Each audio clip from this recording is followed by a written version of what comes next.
Bonjour tout le monde, ceci est la première petite vidéo explicative du programme de Québec solidaire. Elle visera à montrer qu'être différent et innovateur par rapport aux autres partis, ça peut être une bonne chose. Le sujet abordé aujourd'hui, c'est qu'est-ce qui fait la terreur de plusieurs enfants, la pièce qu'on utilise souvent pour parodier la peur, qu'est-ce qui suit les adolescents mieux que leurs meilleurs amis et finalement, qu'est-ce qui fait un trou dans le portefeuille des parents.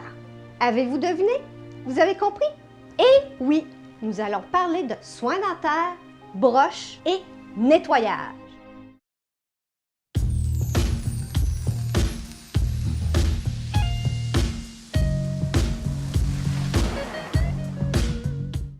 Une des premières mesures que Québec solidaire veut implanter dans les premières années de pouvoir, l'assurance dentaire publique pour tous les Québécois et les Québécoises. Hé, attendez! J'en entends déjà qui écrivent frénétiquement sur leur clavier que ça n'a pas d'allure, qu'on n'a pas besoin de ça. Le système de santé va tellement mal qu'on n'a pas besoin d'ajouter un autre élément dans le système. Bon, avez-vous terminé là? Est-ce que vous êtes prêts à pouvoir m'écouter?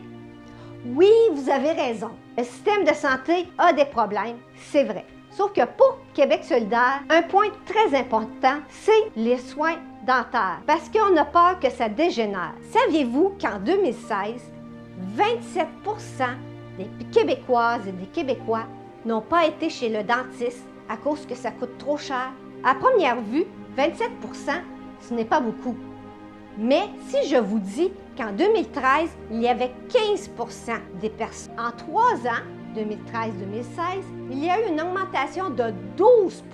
Je ne crois pas que d'ici 2019, le pourcentage va diminuer. Je ne veux pas savoir en 2019 le pourcentage de personnes qui n'auront pas été voir un dentiste. Une autre raison pour Québec solidaire de mettre en place l'assurance dentaire publique, c'est celle-ci. On se casse une jambe, on tombe malade, on peut rencontrer un médecin ou un spécialiste gratuitement. On se casse une dent, on a un abcès, ça coûte des centaines de dollars pour voir un dentiste. C'est inconcevable. Une bonne santé bucco-dentaire est aussi importante que la santé en général.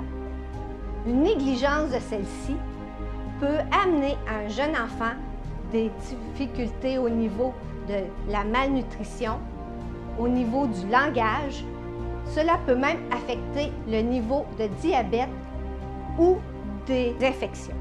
Saviez-vous qu'au Québec, 5700 enfants subissent des chirurgies sous anesthésie générale à cause de simples caries qui ont dégénéré et se sont multipliées?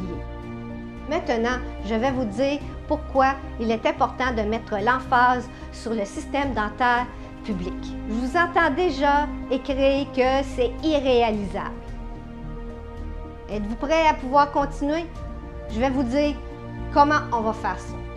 Premièrement, nous allons modifier le code de profession des hygiénistes dentaires afin que ceux-ci puissent travailler sans être soumis à la supervision des dentistes.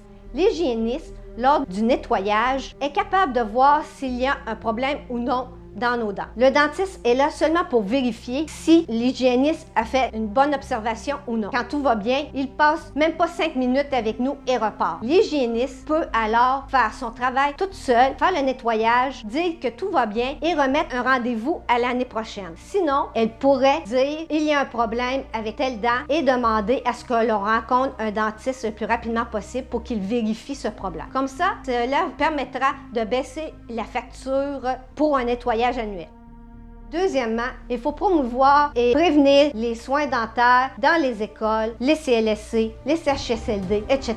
Comme le dicton dit, mieux vaut prévenir que guérir. Ceci peut sembler anodin, sauf que c'est très important pour prévenir que le gouvernement paie pour des soins importants de la santé bucco-dentaire. Donc, il faut encourager les gens à aller chez le dentiste au moins une fois par année.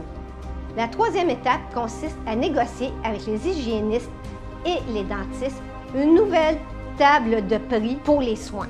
Comme on aura baissé la facture pour un nettoyage et sensibiliser les gens à venir plus souvent voir l'hygiéniste dentaire, l'achalandage dans les centres dentaires aura augmenté, donc les prix pourront baisser. C'est ce qu'on appelle la loi de l'offre et de la demande. La quatrième étape consiste à mettre en place l'assurance dentaire publique qui coûtera environ 950 millions de dollars au gouvernement. Ce montant est basé sur un système semblable qui a été implanté en Angleterre. Mais je pense à ça, 950 millions, c'est pas quelque chose qui serait pas mal mieux investi dans une assurance dentaire publique que dans un troisième lien entre Québec et Lévis? En tout cas, pour moi, je crois que investir sur tous les Québécois et Québécoises, c'est plus important que pour une petite partie de la population. Après cela, on dit que Québec solidaire veut faire pousser de l'argent dans les arbres. Non. Je crois que Québec solidaire sait mettre des priorités aux bonnes places pour le bien-être de ses concitoyennes et de ses concitoyens. Maintenant, parlons de l'assurance dentaire proprement dit. Celle-ci permettra aux enfants de moins de 18 ans de recevoir des services gratuits. Pour les adultes, 80% sera remboursé pour les soins préventifs et les nettoyages et 60% seront remboursés pour les soins curatifs, comme les caries, l'orthodontie, la périodontie, l'achat de dentiers, de couronnes, toutes les dons aussi qu'il y a en dentisterie, tout va être payé à 60%. La seule chose qui ne sera pas remboursée sera les soins d'esthétique. Ah oui! Pour les personnes à l'aide sociale, rien ne changera, tout restera gratuit comme maintenant. Finalement, je trouve que l'assurance dentaire représente bien un gouvernement solidaire. Québec solidaire veut le bien-être de tous ses concitoyennes et de ses concitoyens et il ne pense pas seulement au pouvoir économique. À quoi ça sert d'avoir une société prospère si celle-ci ne peut en profiter car elle a peur de la dette? Selon la tendance populaire, Québec solidaire est un parti de rêveurs. Mais qui interdit ses enfants de rêver? Qui interdit ses enfants de vouloir devenir pompiers, artistes ou quoi d'autre? C'est normal! Les rêves nous poussent à aller plus loin, à nous surpasser, à vouloir plus pour nous-mêmes. Québec solidaire est un parti qui veut le meilleur pour ses concitoyennes et ses concitoyens et pas seulement penser à la croissance économique. C'est pour ça qu'on a l'air si différent des autres partis. Merci beaucoup de m'avoir écouté pour cette première petite vidéo. Maintenant, je vous invite à cliquer un pouce en haut pour dire que vous avez aimé et de partager sur vos réseaux sociaux afin que le plus de monde possible